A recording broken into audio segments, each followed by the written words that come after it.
একটা ডাকাত দলের ইসলাম গ্রহণের ঘটনা। সময়টা ছিল আজ থেকে ১৫০০ বছর পূর্বে। আল্লাহ নবী সাল্লাল্লাহু আলাইহি সাল্লাম মক্কার মধ্যে দ্বীনের দাওয়াত দিতে লাগলেন। এক পর্যায়ে কাফেররা দারুন নদওয়াতে আইন পাশ করল, মুহাম্মদ সাল্লাল্লাহু আলাইহি সাল্লামকে হত্যা করা হবে। আল্লাহ রাব্বুল আলামিন তার নবীকে হিজরতের অনুমতি দিলেন। আল্লাহ নবী তার প্রিয়তম সাহাবী আবু বকর রাদিয়াল্লাহু তাআলা আনহুকে নিয়ে মদিনার উদ্দেশ্যে চোখের পানি ফেলতে ফেলতে তিনি রওনা করলেন। এদিক দিয়ে কাফেররাও বসে রইল না। তারা বলল, মুহাম্মদকে যারা ধরে এনে দিবে তাদেরকে ১০০ লাল ওট পুরস্কার দেওয়া হবে। মক্কার অলিতে গলিতে শুধু নয়, বিভিন্ন দেশেও তারা এই খবরটা ছড়িয়ে দিল এবং মক্কা মদিনার মাঝামাঝি যত গ্রাম আছে, যত মহল্লা আছে, যত গোত্র আছে, সকলের কাছে এই বার্তা পৌঁছে দেওয়া হলো, মুহাম্মদকে যারা ধরে এনে দিবে তাদেরকে ১০০ লাল ওট পুরস্কার দেওয়া। একটা ওটের দাম বর্তমান সময়ে যদি ধরি ৩০ থেকে ৩৫-৪০ লাখ। আরবে এখনো ওট যেগুলো পাওয়া যায় সেগুলোর দাম ৫০ লাখের উপর। ১০০ লাল ওট দেওয়া হবে, তৎকালীন সময়ের সর্বোচ্চ পুরস্কারের ঘোষণা। এদিক দিয়ে এক ডাকাত দল খবর পেল যে মক্কার মধ্যে মুহাম্মদকে ধরে দিয়ে যদি নিয়ে মক্কায় দিয়ে দিতে পারি ১০০ লাল ওট পাওয়া যাবে। তাদের স্থানটা ছিল মক্কা এবং মদিনার মাঝামাঝি জায়গায়। এই ডাকাত দলের সদস্য ছিল প্রায় ৬০ জন। তাদের কাজই ছিল লুণ্ঠন, ডাকাতি করা, রাহাজানি করা, অন্যের মাল লুণ্ঠন করা। তারা সব কাজ ফেলে দিয়ে মুহাম্মদ সাল্লাল্লাহু আলাইহি সাল্লামকে ধরার জন্য তারা বসে রইল বিভিন্ন জায়গায়, তার চেকপোস্ট বসায় দিল।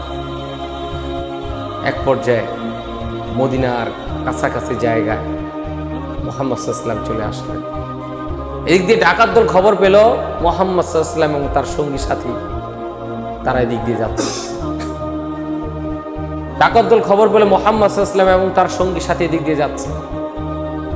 এক পর্যায়ে যখনই মুহাম্মদ সাল্লাল্লাহু আলাইহি সাল্লামকে তারা দেখতে পেল, দৌড়িয়ে তারা ঘোড়া চালিয়ে তারা সামনে যেতে লাগলো। আবু বকর সিদ্দিক রাদিয়াল্লাহু তাআলা আনহু বলতে লাগলেন, ইয়া রাসূলুল্লাহ, ইয়া হাবিবাল্লাহ, আমরা তো ধরা খেয়ে গেলাম। তাদের সাথে অস্ত্র সজ্জিত ৬০ থেকে ৭০ জনের কাফেলা, কি করতে পারি? আল্লাহর নবী সাল্লাল্লাহু আলাইহি সাল্লাম তিনি দৃঢ়চেতা, আল্লাহর উপরে ঈমান, মনোবল, আল্লাহর উপর অবিচল বিশ্বাস নিয়ে তিনি কোরআন তেলাওয়াত করতে লাগলেন। ডাকাত দলের সর্দারের নাম ছিল বুরাইদা। সে যখন আগাচ্ছে, মুহাম্মদ সাল্লাল্লাহু আলাইহি সাল্লামের মুখ মিশ্রিত কোরআন তেলাওয়াত সে শুনতে লাগলেন। আগাচ্ছে, কোরআন তেলাওয়াত শুনছে, আগাচ্ছে, কোরআন তেলাওয়াত শুনছে। আর এই দিয়ে আবু বকর সিদ্দিক রাদিয়াল্লাহু তাআলা আনহুর সংখ্যা, আমরা তো ধরা খেয়ে গেলাম, মনে হয় আর মদিনায় পৌঁছানো আমাদের হবে। একেবারে যখন ডাকাত দল একেবারে সামনে পৌঁছে গেল, ডাকাত দলের সর্দার গিয়ে প্রশ্ন করলো, আপনি কি মুহাম্মদ? আল্লাহর নবী বলতে লাগলেন, হ্যাঁ আমি মুহাম্মদ সাল্লাল্লাহু আলাইহি সাল্লাম। আপনি কি মক্কা থেকে এসেছেন? জি, মক্কা থেকে এসেছি।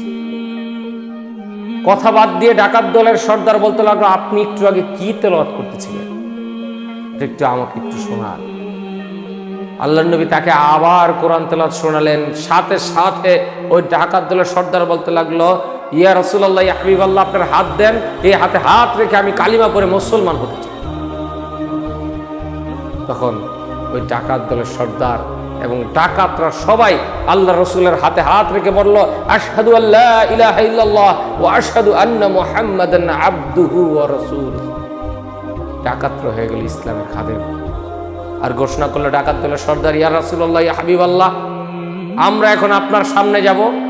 পাগড়ি খুলে বর্ষার আগায় বেঁধে নিল, উড়িয়ে দিল ইসলামের পতাকা, ঝান্ডা বেঁধে ইসলামের ঝান্ডা উড়িয়ে ঘোষণা করলো, ইয়া রাসূলুল্লাহ, যদি আঘাত আসে সর্ব আগ্রে আমাদের উপরে আসবে, কোনো টেনশন করবেন না, আমরা আপনাকে মদিনায় পৌঁছিয়ে দিব। এই ছিল ডাকাতের কোরআন তেলাওয়াত শুনে ইসলাম গ্রহণের ঘটনা। কত কোরআন তেলাওয়াত আমরা শুনি, কিন্তু আমাদের মন নাড়া দেয় না, কারণ তারা বুঝে শুনে কোরআন শুনতো, আমরা এটা বুঝি না। আল্লাহ তাআলা আমাদেরকে তৌফিক দান করুক। ওমা আলাইনা ইল্লাল বালাগ। আসসালামু আলাইকুম ওয়া রাহমাতুল্লাহি তাআলা।